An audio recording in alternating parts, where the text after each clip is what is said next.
Madame, Monsieur, bonsoir. Vous êtes sur Al24 News. Vous regardez Cap sur l'Afrique, votre rendez-vous hebdomadaire avec les questions africaines.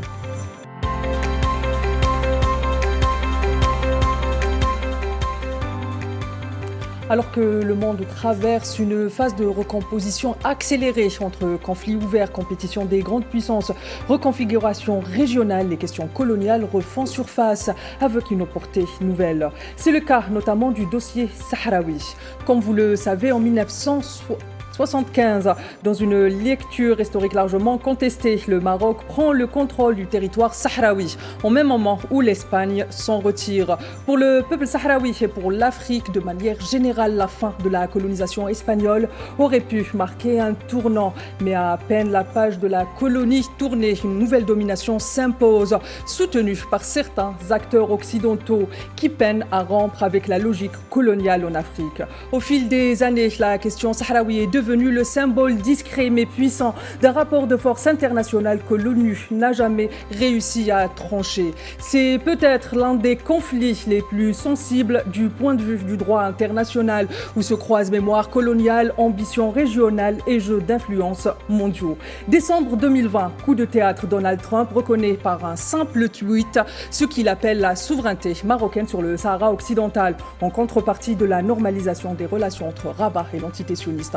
Une décision lourde prise hors du cadre onusien et qui, 4 ans plus tard, continue de faire controverse. Aujourd'hui, John Bolton, ex-conseiller de Trump, reprend la parole. Il plaide pour l'autodétermination du peuple sahraoui et un retour à la légalité internationale, recentrant ainsi le débat dans un contexte mondial bien précis. Dans le même moment, les tensions régionales persistent.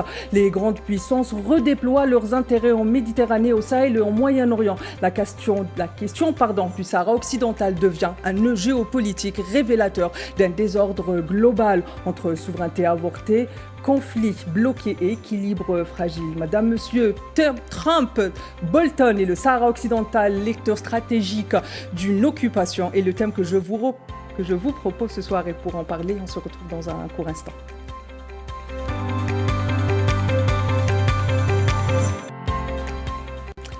Et ce soir, et une fois n'est pas coutume, Cap sur l'Afrique, on a l'habitude de recevoir des invités qui nous rejoignent d'ailleurs. Ce soir, j'ai l'honneur et le plaisir de recevoir ici même sur notre plateau Saïd Ayeshi, président du comité algérien du soutien au peuple sahraoui. Bonsoir Saïd Ayeshi. Bonsoir Sina. Merci d'avoir accepté notre invitation. J'ai également le plaisir et l'honneur d'être accompagné d'un journaliste, Tarek Hafid. Il est également analyste des questions et des relations internationales. Bonsoir Tarek. Merci d'avoir accepté notre invitation. Et c'est toujours un plaisir de vous recevoir ici sur le plateau. Alors, Madame, Monsieur, pour ce nouveau numéro de Cap pour l'Afrique, donc je vous propose de nous pencher ensemble sur un nouvel aspect de la question du Sahara occidental à la lumière du récent entretien, un long entretien que John Bolton a accordé. Il ne faut pas oublier aussi que John Bolton est un acteur majeur de la politique étrangère américaine, dans lequel il revient sur la diplomatie américaine. Il fait preuve justement d'une transparence, d'une franchise, peut-être même un temps inhabituel pour un diplomate de cet ordre, et vient ainsi éclairer donc l'opinion internationale sur les enjeux géopolitiques de la mémoire coloniale qui entoure la question du Sahara occidental, mais aussi les enjeux des grandes puissances ou les enjeux qui entourent les États-Unis. Et pour commencer directement, on va rentrer dans le vif du sujet. Je commence avec vous, Saïd Ayeshi, je le disais à l'instant. Donc, dans cet entretien avec la presse espagnole, John Bolton manifeste une parole directe et assumée, ce qui est rare dans le sérail de la diplomatie mondiale, affirmant, je cite, « La politique américaine sur le Sahara occidental devrait revenir à ses origines de 1971 en soutenant un référendum pour que les Sahraouis décident de leur propre avenir. » Saïd Ayeshi, qu'est-ce qu'on peut retenir de l'entretien déjà de Bolton de façon globale, mais surtout, qu'est-ce qu'on peut retenir de la position de Bolton? Je rappelle, depuis 2020, depuis l'annonce des accords d'Abraham, Bolton, un haut fonctionnaire de l'institution américaine, depuis Reagan, il est dans les sérails, il est dans l'institution américaine, c'est un cadre important au sein des républicains, refuse la normalisation. Qu'est-ce qu'on peut retenir de cette position et de ce refus de Bolton? Oui, comme vous l'avez souligné, John Bolton n'est pas n'importe qui, c'est une figure emblématique de la politique américaine, et notamment sur les questions internationales. Rappelons qu'il a été d'abord l'assistant de James Baker de 1997 jusqu'à 2003 dans le dossier du Sahara occidental. Et pour cette raison, il est l'Américain qui connaît le mieux le dossier du Sahara occidental. avant et actuellement. Et puis, il a été le conseiller à la sécurité nationale du président Trump lors de son premier mandat. C'est l'un des postes les plus importants de la vie politique américaine, en dehors du fait aussi que c'est un diplomate averti, qui a fait l'ONU aussi, expérimenté, un cadre du Parti républicain majeur. Et par conséquent, quand Bolton parle, il ne dit pas n'importe quoi.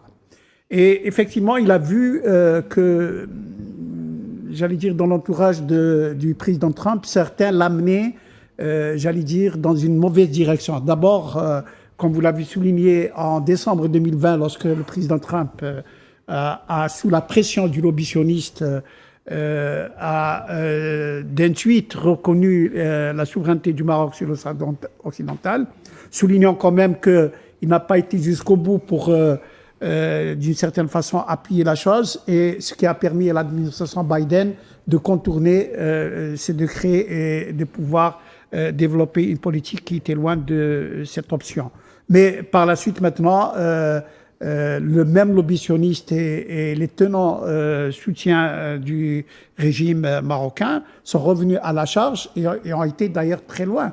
Non seulement ils veulent actualiser le décret lui-même, qui est maintenant officiel, mais en plus ils veulent absolument que les choses avancent dans le sens qu'ils souhaitent, c'est-à-dire, encore une fois, l'option de l'autonomie pour la résolution du conflit du Sahara occidental.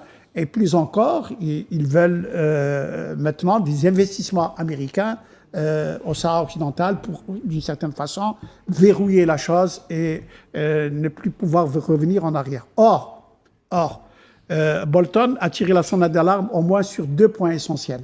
La première, c'est qu'il dit que cette option de l'autonomie n'est pas viable juridiquement, d'une part. Il développe, ce serait assez long de le faire ici, mais d'autre part, il dit qu'il n'est pas honorable, il ne sied pas aux États-Unis d'Amérique dans leur statut de première puissance mondiale de violer le droit international qui est totalement clair en ce qui concerne la question du Sahara occidental, à savoir accorder au peuple sahraoui le bénéfice de l'organisation d'un référendum d'autodétermination qui puisse leur permettre de choisir librement leur destin. Et là, il insiste beaucoup en disant « Attention, si on ne fait pas ça, c'est toute la politique américaine qui perd sa crédibilité et qui, par conséquent, décrédibilise la signature des États-Unis dans les relations internationales. » Et puis, nous avons assisté, probablement vous allez en parler, que Bolton a réagi avec vigueur à cette tentative de vouloir qualifier le Front Polisario comme organisation terroriste. Il a mis en garde et il a même apporté sa propre conscience personnelle sur le fait que les Sahraouis n'ont jamais flirté avec qui que ce soit dans le cadre du terrorisme. Et vous le savez, la chose a lamentablement échoué. Et par conséquent, donc Bolton aujourd'hui, il dit le droit international. Il dit seul le droit international est la solution pour le conflit du Sahara occidental. Parce que ainsi, d'abord, nous rendons justice à un peuple méritoire et respectable, mais en plus, les États-Unis conservent leur crédibilité sur le plan international. Ils peuvent être à l'avenir écoutés et respectés quant à leur initiative dans les relations internationales.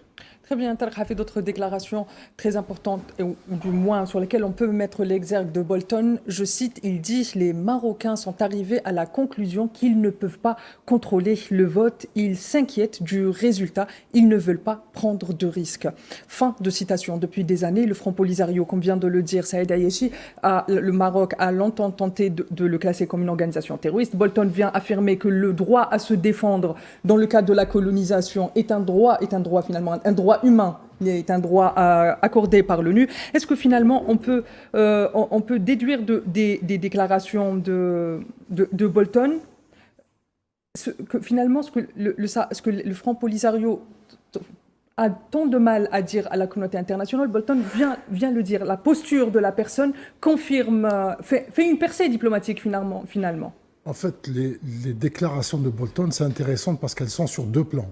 Le premier plan, c'est ce plan du droit. Donc il explique très clairement que le droit est du côté des Sahraouis et que la violation du droit, c'est le fait du Maroc et des États qui ont soutenu le Maroc et qui continuent à le soutenir. Justement, Bolton, par ses déclarations, met fin à ce statu quo de soutien des puissances occidentales en disant qu'on ne peut pas finalement rester dans ce statu quo de soutien. Oui, il dit ça, mais ce que je veux dire, c'est qu'il fait, je dis bien sur deux plans, donc sur le plan du droit. La deuxième chose, c'est qu'il fait une lecture politique de la situation, et c'est une lecture politique qu'on a l'habitude de faire. Je suis désolé, qu'on a l'habitude de faire, donc toutes les personnes qui travaillent et qui suivent la question du Sahara occidental, c'est que quand il dit que le Maroc ne peut pas gérer et ne peut pas, a peur justement d'aller vers le référendum, pour une raison qui est très simple, c'est que le Maroc, pendant des années, a imposé un certain nombre de colons marocains qu'il a imposés sur le territoire du Sahara occidental, et qu'il a peur que ces mêmes colons votent pour l'indépendance du Sahara occidental, donc qu'ils votent pour les Sahraouis et qu'ils sortent du statut de sujet marocain à un statut d'homme libre, citoyen, dans un Sahara occidental libre. Et c'est ça qu'il explique. Et il explique très bien. Et c'est rarement bien expliqué à ce niveau-là. Donc c'est pour ça que l'intervention de Bolton elle est intéressante. Il dit que le Maroc refuse le référendum, non pas parce qu'il le refuse, parce qu'il sait qu'il va le perdre. Et pourtant, les Sahraouis, durant tout le processus, toutes les choses qu'elles ont octroyées finalement au Maroc, même dans le cadre du plan Becker, sont en réalité, sur le plan du chiffre, pour le Maroc, c'est-à-dire en faveur du Maroc.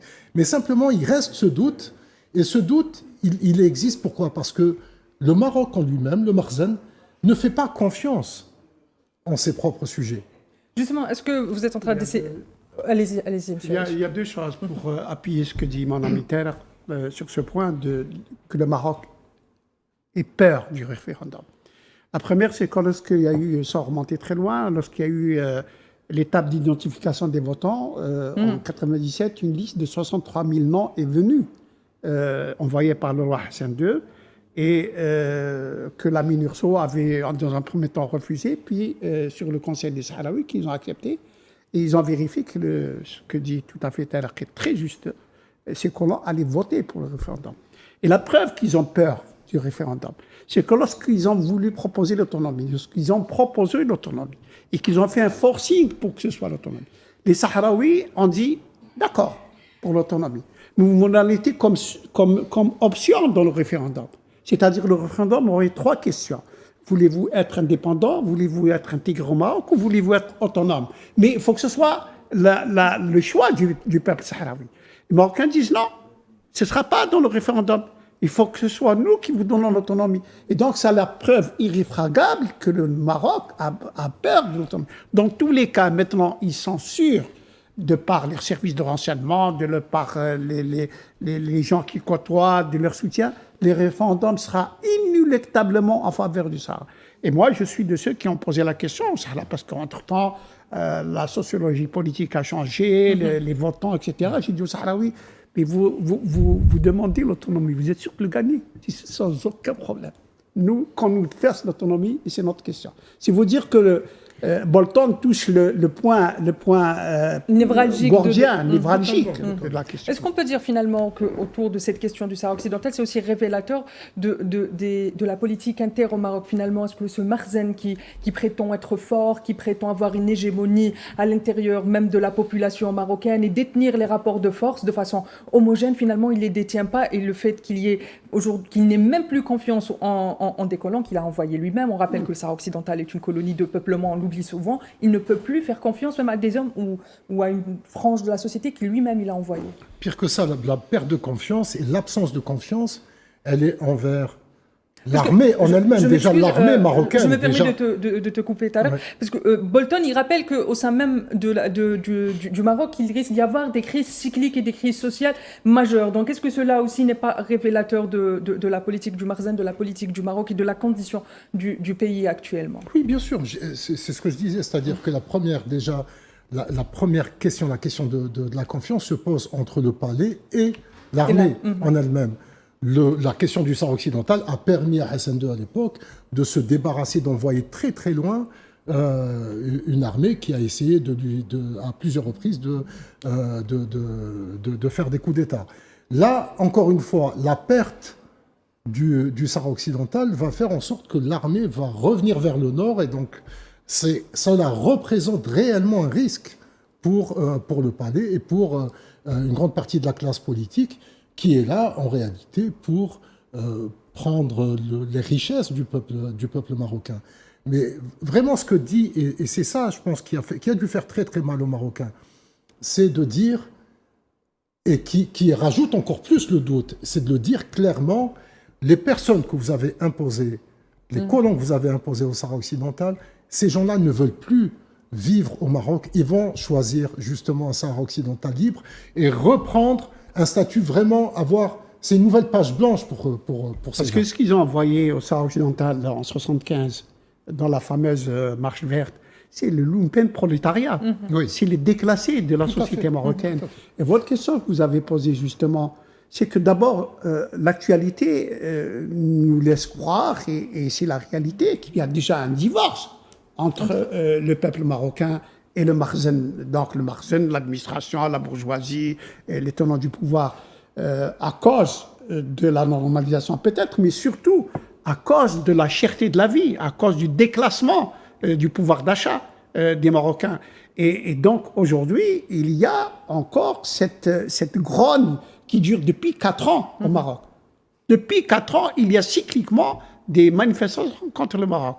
Et évidemment, maintenant, quand on veut interroger les Marocains sur leur niveau de vie, ils sont dans la rue. Ils sont quasiment dans la rue depuis 4 ans pour protester contre 2 choses, le pouvoir d'achat et la normalisation. La normalisation avec l'entité sioniste. La normalisation engage aussi la sécurité économique, et elle engage aussi... Et Tina, la normalisation qui a entraîné d'ailleurs des réalités contre-productives parce que imposées par le Makhzen, introduction des droits hébraïques dans le droit marocain, base militaire cédée aux sionistes, des terres agricoles cédées aux sionistes, et même des anciennes demeures des aïeux des Juifs qui ont émigré en Israël. Aujourd'hui, on fait sortir le Marocain pour la redonner à ses descendants.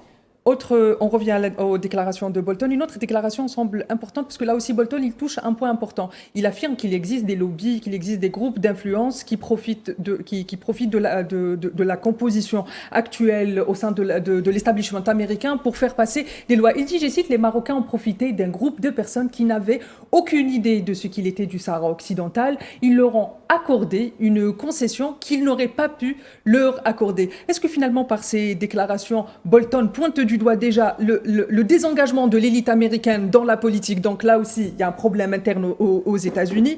Est-ce qu'il rappelle aussi ce qu'on appelle communément le rôle des lobbies? Parce qu'on parle souvent des lobbies sionistes, mais on oublie le rôle du lobby marocain. On va en parler dans quelques instants en citant pas mal d'exemples. Je commence avec vous, Hafid.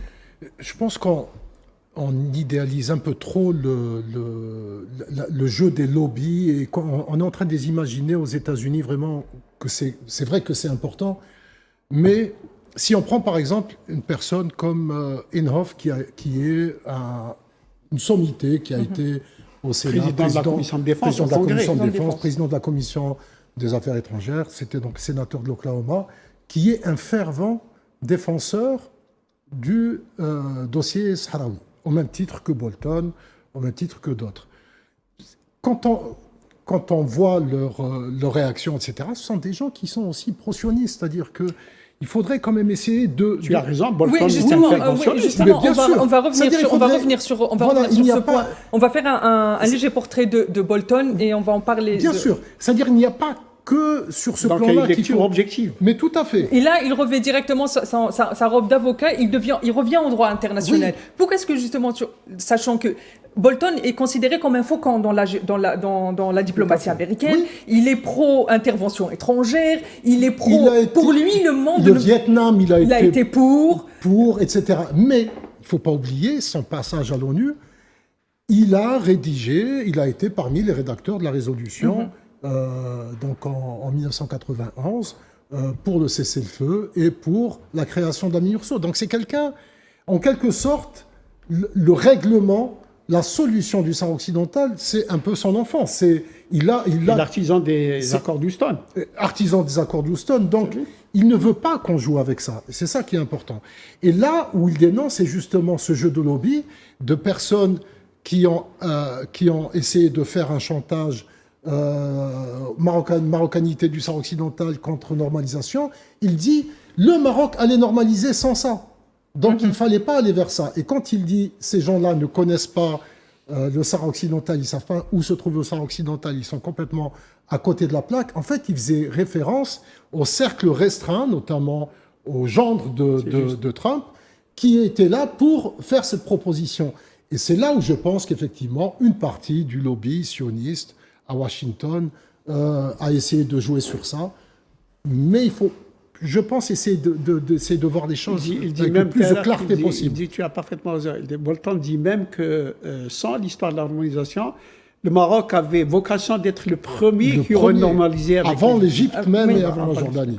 Il fait référence bien sûr, parce que les relations entre le Maroc officiel, entre Hassan II d'abord, puis la suite, datent depuis déjà les années 60. Et même les fameux enregistrements dont la presse sioniste se félicite du rôle du roi Hassan II.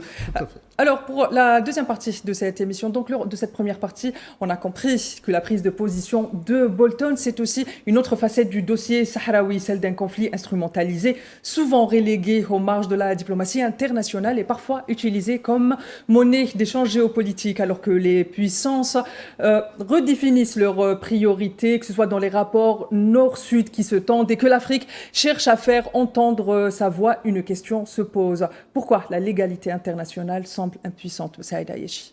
Oui, parce qu'effectivement, il y a une conjoncture maintenant et on espère tous que ce sera un orage qui va passer. Il y a la primauté de la force sur le droit et ceci est tout à fait intolérable et ce sont les plus faibles qui en font les frais.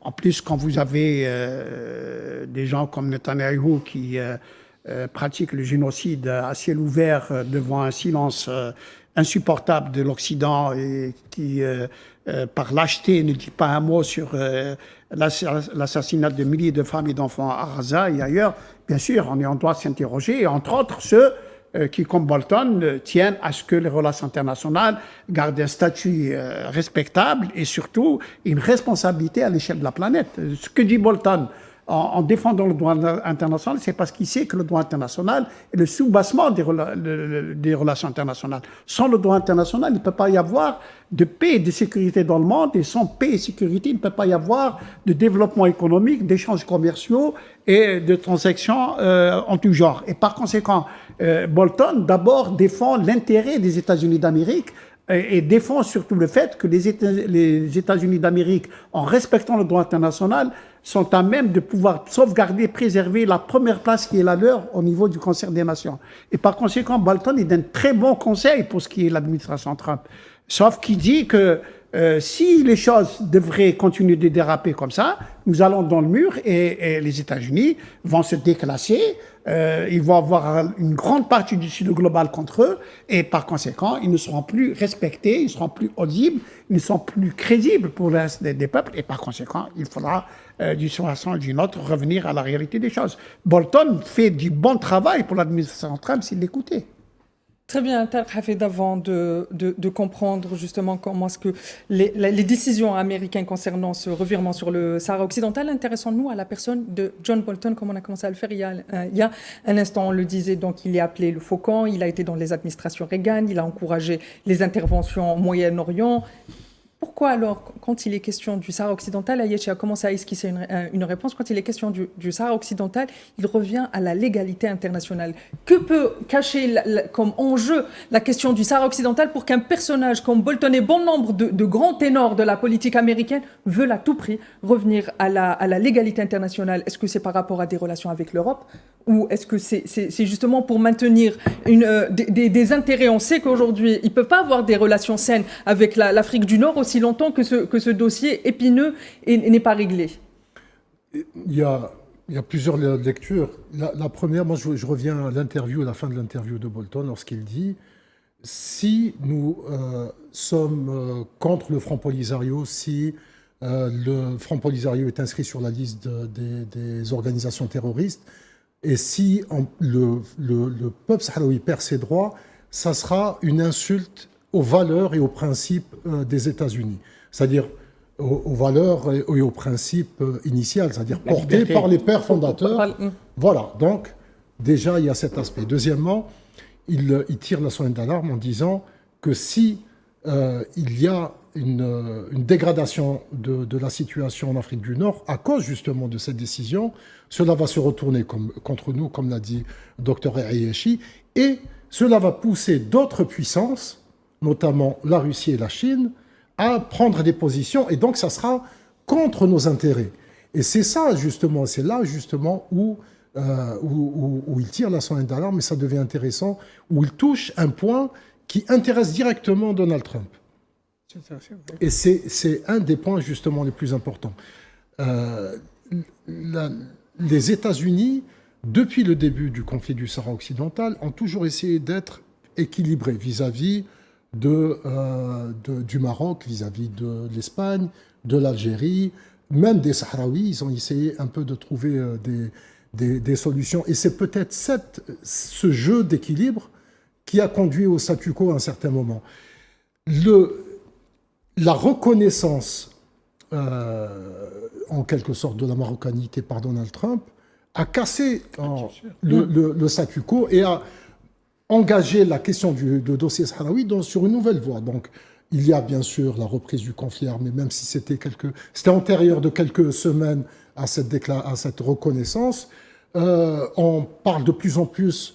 Le Maroc, à travers sa propagande, en fait, est en train de communiquer énormément sur le dossier du Sahara occidental et fait la promotion d'une victoire quasiment. Il donne de la visibilité à un dossier qui est que tout le monde essaie de mettre, les Occidentaux, notamment les Européens en premier lieu, les Français, dans un tiroir en disant il se passe rien du tout, c'est un conflit qui va durer, il y a les réfugiés, etc., etc. Donc, ce qui est en train de se passer maintenant est capital parce que le dossier revient sur le devant de la scène. Et c'est l'intérêt, justement, même à travers de la propagande, mais allez, c'est-à-dire les choses sont en train d'avancer quand même.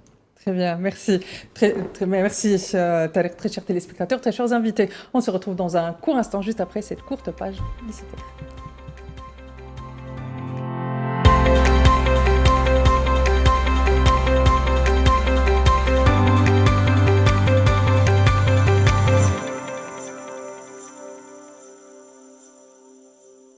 Très chers téléspectateurs, très chers invités, bienvenue dans ce plateau de Cap sur l'Afrique. Et ce soir, on s'intéresse aux déclarations de John Bolton à la presse espagnole dans lequel il fait, on peut presque dire, un plaidoyer en faveur du peuple sahraoui et de la cause sahraoui, expliquant les enjeux internationaux que revêt cette question, mais aussi la priorité et la nécessité pour les États-Unis de revenir à une position médiane et d'œuvrer pour l'autodétermination du peuple sahraoui. Je viens vers vous, Saïd Ayeshi. Tariq Hafid n'était pas d'accord tout à l'heure avec le rôle des think tanks et des groupes d'intelligence, on va dire, mais il y a des groupes comme le Moroccan American Center for Policy qui affirme dans des cercles... Il parlait des lobbies. Il parlait des lobbies, oui. Ouais. Oui, mais il y a les lobbies, mais il y a aussi le rôle, des think tanks. Justement, et les think tanks aux États-Unis, ça fait partie... C'est eux qui font la décision. Ça fait partie de la vie politique. Ils façonnent, ça fait partie, c'est quasiment un bras. C'est le mode de vie décisionnel aux États-Unis. Exactement. Et ce think tank-là, quand il parle de la question du Sahara occidental, il affirme que la position marocaine ne peut être que la seule possible et imaginable pour une résolution du conflit au Sahara occidental. Il y a aussi d'autres lobbies. Là, je reviens aux lobbies qui sont proches des lobbies sionistes comme l'AIPAC, qui affirment, eux, dans leur discours, que finalement, On peut pas affirmer que le Sahara occidental soit une question de décolonisation. Il est question il joue beaucoup sur le langage. Finalement, est-ce qu'on peut revenir justement sur ces éléments de langage et sur le récit historique qu'a connu la question sahraoui depuis le début avec le Maroc, mais surtout, est-ce qu'on peut parler d'une mutation? On connaît le rôle des think tanks, il est important. Est-ce qu'il y a une mutation aujourd'hui dans le rôle des think tanks aux États-Unis?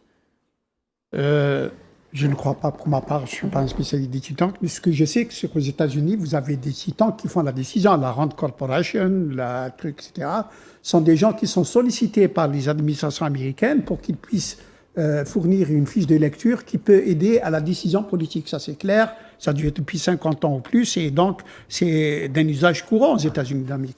Et justement, quand on parlait de John Bolton, un vieux routier de la politique américaine et qui par ailleurs a une formation très solide. Il a fait une grande école de droit. Il s'est saisi de ce cas du Sahara occidental pour, à mon avis, premièrement, d'abord, mettre en garde les décideurs américains pour leur dire attention de vous écarter du droit international. Si vous écartez du droit international, vous risquez encore une fois de décrédibiliser la signature des États-Unis d'Amérique sur le plan international. Et à ce moment-là, les États-Unis vont devant de très très graves préjudices quand on sait la montée ascendante de la Chine et probablement demain de la Russie qui va revenir dans le jeu international. Deuxièmement, précisément, il a été prospectif pour dire si on garde notre crédibilité et notre respectabilité sur le plan international, nous pouvons demain rentrer dans la scène, sur la scène de combat contre, commercialement parlant, contre la Chine, les États-Unis et le Sud global des BRICS et autres, parce que nous serons les États-Unis d'Amérique, nous devons prendre notre part du commerce international. Et puis il a une chose par conviction, dans ce dossier du Sahara occidental, nous l'avons dit tout à l'heure en ouverture, Bolton a été l'assistant de James Baker. Mm-hmm. James Baker a été celui qui a été le plus proche de la résolution du conflit du Sahara occidental, et c'est Bolton qui a fait le plus grand travail dans ce dossier. Et les documents étaient sur la table à Houston. Ils n'attendaient que la signature puisqu'ils avaient l'accord des deux parties, les Américains et les Marocains. Et à la dernière minute, les Marocains se sont défilés, laissant les papiers sur la table. Et Bolton a compris à ce moment-là qu'on ne pouvait plus faire confiance à ce régime-là.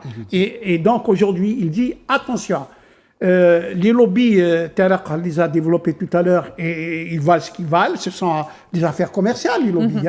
Ce sont des affaires commerciales aux États-Unis. Et donc, j'allais dire, vous les payez, ils vont faire un plaidoyer comme ils l'ont fait pour cette histoire de vouloir qualifier le Front Polisario comme un terroriste. C'est un lobby qui l'a fait, mais évidemment, il faut avoir des arguments pour pouvoir faire des trucs.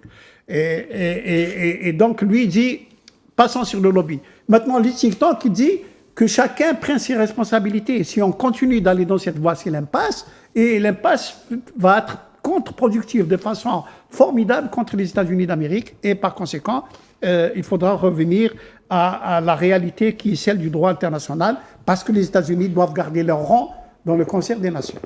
Très bien. Tarek Hafid, le soutien donc à la proposition que fait le Maroc de l'autonomie du Sahara occidental, on le dit depuis tout à l'heure, va à l'encontre de la position historique médiane et des États-Unis. Mais sauf que les États-Unis ont quand même soutenu cette occupation, si on fait référence à l'aide logistique qui a été apportée pour la construction du mur de la honte à Dakhla. On sait l'apartheid, il y a aussi les accords commerciaux et les accords militaires notamment qui lient depuis les années 80 notamment le Maroc et les États-Unis. Finalement, quand Trump a décidé d'aller vers les accords d'Abraham, est-ce que ce n'était pas à court terme pour revenir dans le jeu géopolitique au Moyen-Orient et s'assurer une arrière-base dans ce que là aussi les puissances occidentales appellent la région MENA? Quand on prend du recul et qu'on voit le premier mandat de Trump, en fait, tout ce qu'il fait, c'est quasiment à titre personnel. On a l'impression qu'il ne se rend pas compte qu'il est à la tête de la première puissance mondiale. Et tout ce qu'il fait, ce qu'il a fait, par exemple, pour le tweet sur la marocanité, entre dans ce cadre. Ce qu'il est en train de faire, même maintenant, on prend le Congo, on prend différentes, même l'Ukraine, etc.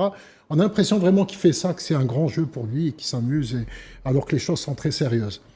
Mais la relation entre les États-Unis et le Maroc, en fait, dépasse tout ça. Cette relation, en fait, elle est basée sur une grosse esbrouf, sur un gros mensonge qui veut que le Maroc a été le premier État à avoir reconnu l'indépendance des États-Unis.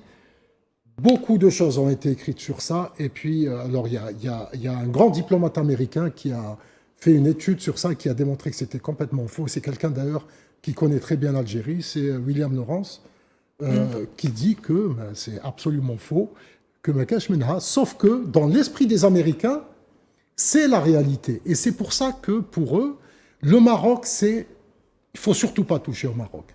Donc déjà, pour comprendre...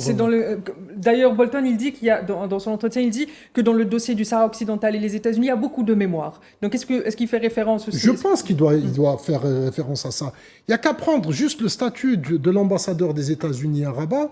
Ça a toujours été un notable. C'est pas... un sioniste.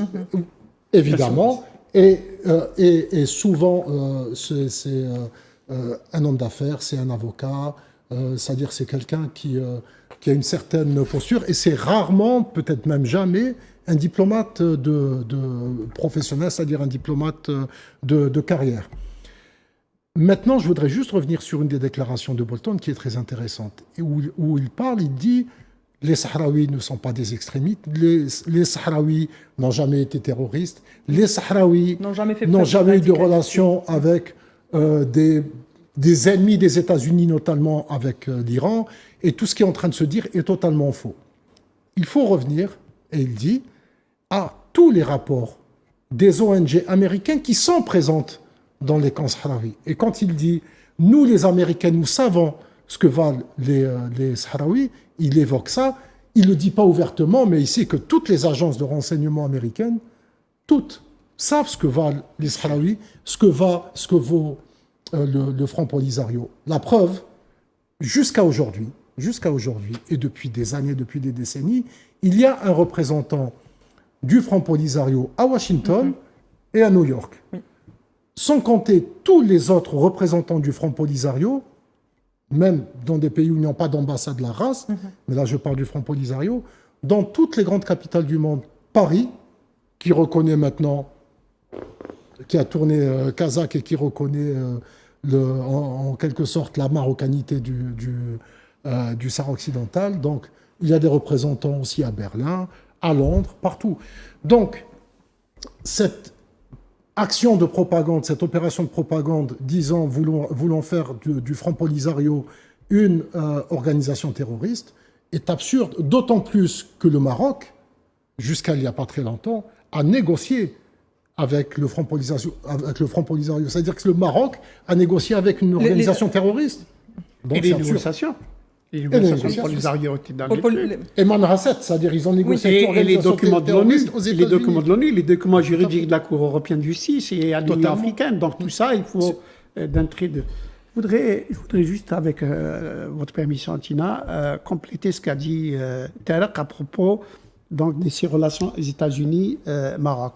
Il faut revenir aussi au contexte de l'époque, c'est-à-dire la guerre froide. La guerre froide, le Maroc était dans le camp occidental et d'une certaine façon, c'était... Justement, est-ce que Trump ne joue pas sur ça en se disant non, qu'aujourd'hui... Non, Trump ne fait pas de politique, Trump fait de l'économie. Trump ne fait pas le multilatéralisme, Trump fait du face-à-face, du bilatéralisme. Et donc, par contre, ça c'est une donnée qu'on nous ressort dans plusieurs discussions.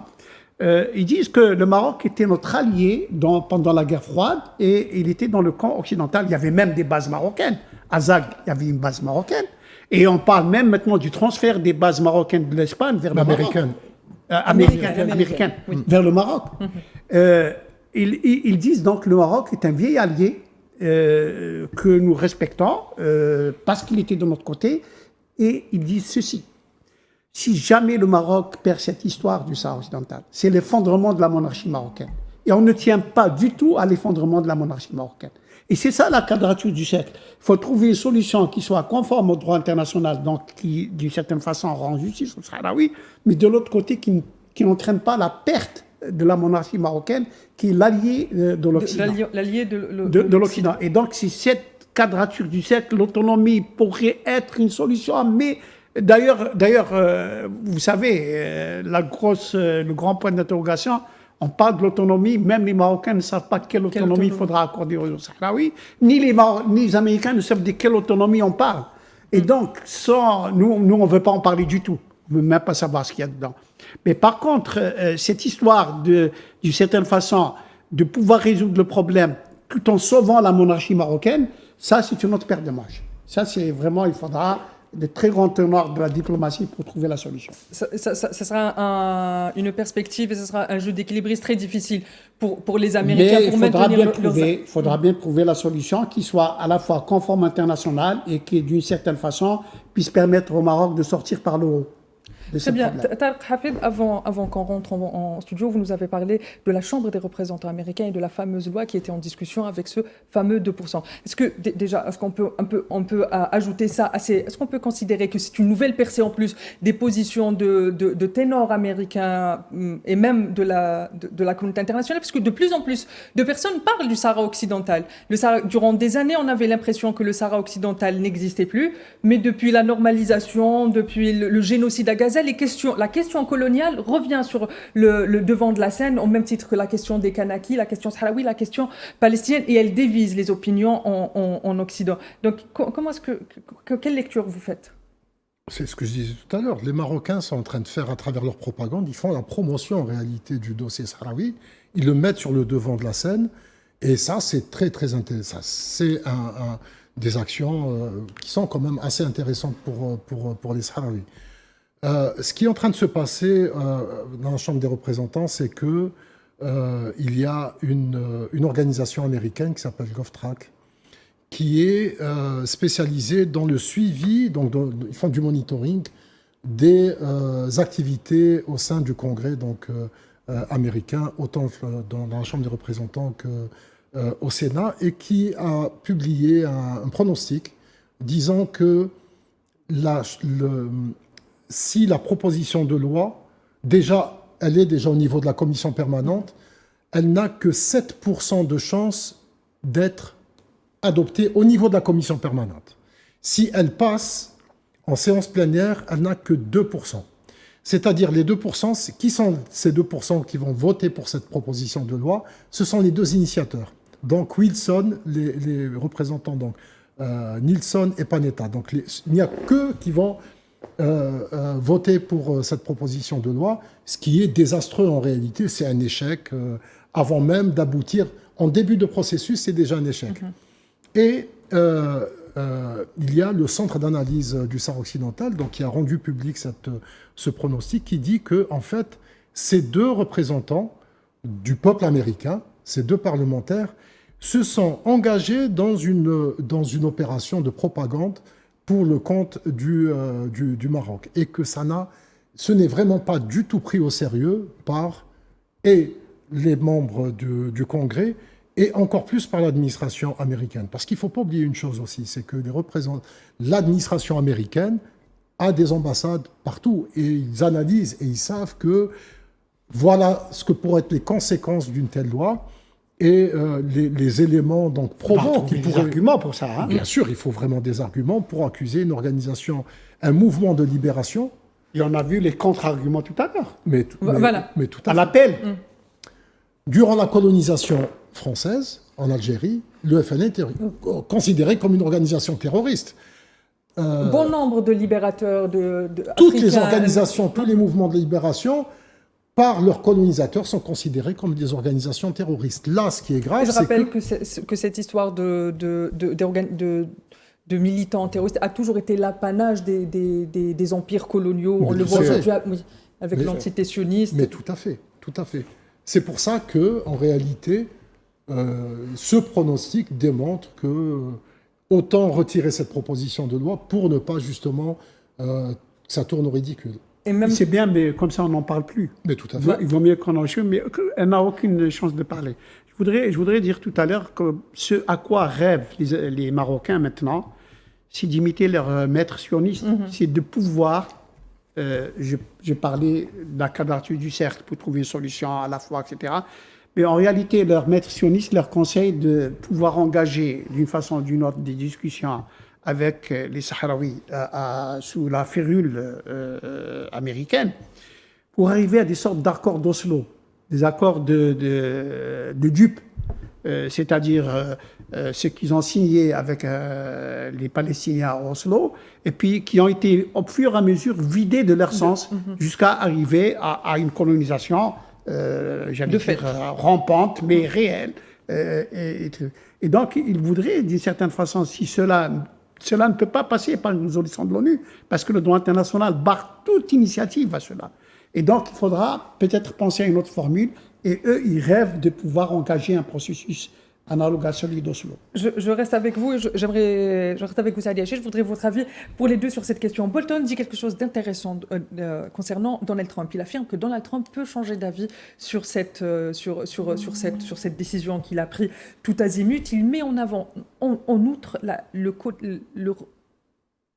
la crise humanitaire, finalement, si je peux qualifier de la situation humanitaire des Sahraouis, du peuple sahraoui qui se retrouve dans des camps de réfugiés, apatrides, etc. C'est très rare aussi qu'on en parle avec autant de franchise de la question du Sahara occidental comme étant aussi une crise humanitaire. Je commence d'abord avec vous, M. Hayachi, sur le premier point.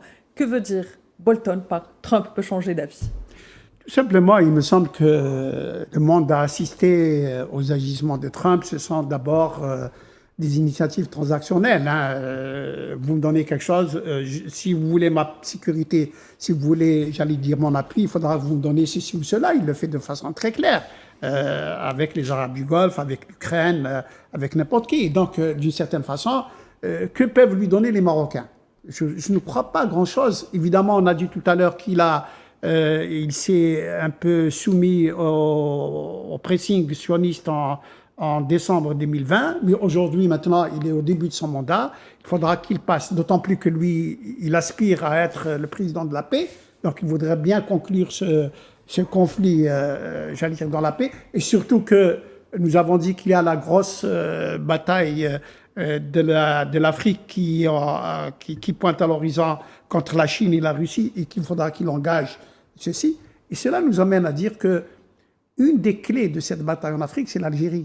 Et donc, Trump ne va pas, d'une certaine façon, non pas que l'Algérie soit le parrain des Sahraouis, mais l'Algérie demande le respect du droit international. Et elle n'en démord pas. Le respect du droit international, parce que si seul le droit international peut ramener la paix et la sécurité dans la région qui nous intéresse. Il faudra que la paix et la sécurité reviennent de façon définitive dans la région. Et à ce moment-là, Trump va, d'une certaine façon, j'allais dire, trouver des atomes crochus avec l'Algérie en ce qui concerne ce dossier-là, qui puisse à la fois donner raison aux Sahraouis et, nous l'avons dit tout à l'heure aussi, ne pas permettre au Maroc de perdre la face et d'entraîner l'effondrement de la monarchie marocaine. Et donc, Trump va, de certaines façons, pouvoir engager un processus de ce genre, à lui et à ses experts, de trouver, bien sûr, le cadre et le format de ces initiatives. Très bien, brièvement, Tarek, qu'est-ce que vous pensez quand Bolton dit que Trump peut changer d'avis ? Trump peut changer d'avis parce que Trump, il est vous l'avez dit, imprévisible oui. en réalité, c'est ça. Et Trump, c'est la preuve. En 2020, dans le dernier quart d'heure, il a fait un tweet. Trump est imprévisible et donc il peut aller vers le meilleur comme vers le pire. Et il dit, d'ailleurs avec une forme d'ironie, que les Sahraouis devraient lui donner, faire en sorte de signer des contrats pour des hôtels, des casinos, etc. Il le dit avec ironie, et c'est évident, parce qu'à un certain moment... Ça peut être vrai aussi. Ça peut être vrai. À un certain moment, on avait parlé même, quand il y avait beaucoup de prospection dans le Sahara occidental, de référendum contre pétrole. Il y a eu des histoires comme ça, donc à un certain moment. Mais plus que je pense que les Sahraouis aussi, ils ont quelque chose que peut-être nous n'avons plus, nous, Algériens. C'est la patience. Et 3 ans et demi de Trump, quelle que soit la décision, les temps vont passer et ils ont patienté 50 ans, ils sont très patients, même si les conditions sont quand même très difficiles dans les camps sahraouis. Et pour ça, je reviens sur un rapport qui a été rédigé il y a quelques temps, 2 semaines à peu près, par le mécanisme de l'ONU ici à Alger, qui a tiré la sonnette d'alarme concernant la question la question alimentaire dans les camps sahraouis, en disant aussi que l'Algérie continue à jouer son rôle en soutenant de façon concrète le soutien alimentaire lorsque l'ONU est défaillante, lorsque les donateurs sont défaillants. L'Algérie est toujours là pour compenser. Justement, Saïd Ayachi, brièvement sur cet aspect humanitaire qu'on oublie souvent. Aujourd'hui, Tarek vient de le dire, Bolton le dit, les conditions dans lesquelles vivent les Sahraouis sont des conditions inhumaines. Est-ce qu'il va falloir aussi mettre les bouchées doubles, que ce soit l'Union africaine qui est défaillante, que ce soit l'ONU qui est aussi défaillante concernant le Sahara occidental, mettre les bouchées doubles pour parler de la situation humanitaire au Sahara occidental? Brièvement, alors, la situation humanitaire, je crois que l'Union africaine aurait beaucoup de problèmes à régler sur ce plan-là. Et donc, je complète ce que dit mon ami Tarek, pour avoir été le président du Croissant algérien à un certain moment. L'Algérie a toujours fait 60% de l'aide globale pour les Sahraouis. Et chaque fois qu'il y a des ruptures de stock, c'est l'Algérie qui en fait. Je crois que nous avons juste une pudeur mal placée, on ne le dit pas assez, mais les Sahraouis, eux, le savent, et le savent très bien, et l'ONU aussi le sait. Donc, de ce côté-là, nous faisons notre devoir humanitaire envers les Sahraouis, et envers les Africains, envers le Niger, envers l'ensemble des pays de l'Union africaine. Par contre, vous évoquez un acronyme qui est très important, celui de l'Union africaine. Il est temps aujourd'hui d'interpeller l'Union africaine pour qu'elle assume ses responsabilités sur ce dossier du Sahara occidental. Parce qu'en réglant le problème du Sahara occidental, à ce moment-là, il y aura moins de crises humanitaires en tout cas, et ça ramènerait la paix et la sécurité dans la région. Ça ramènerait l'Union africaine à son essence. Surtout lorsqu'on sait que l'objectif initial de truc, c'était la décolonisation. Alors, l'acte constitutif appelle à la décolonisation. Donc, il faudra passer aux actes. Très bien, Saïd Ayachi, merci de m'avoir accompagné tout au long de ce numéro du Cap sur l'Afrique. Je rappelle que vous êtes le président du comité algérien de soutien avec le peuple sahraoui. Tarek Hafid, vous êtes journaliste et également analyste international. Merci de m'avoir accompagné tout au long de cette émission. Quant à vous, très chers téléspectateurs, merci pour votre fidélité. Merci de nous suivre chaque mercredi. Je ne me reste plus qu'à vous donner rendez-vous la semaine prochaine. Et d'ici là, n'oubliez pas, prenez soin de vous. Vous aussi, messieurs, prenez soin de vous. Merci à vous de même. C'était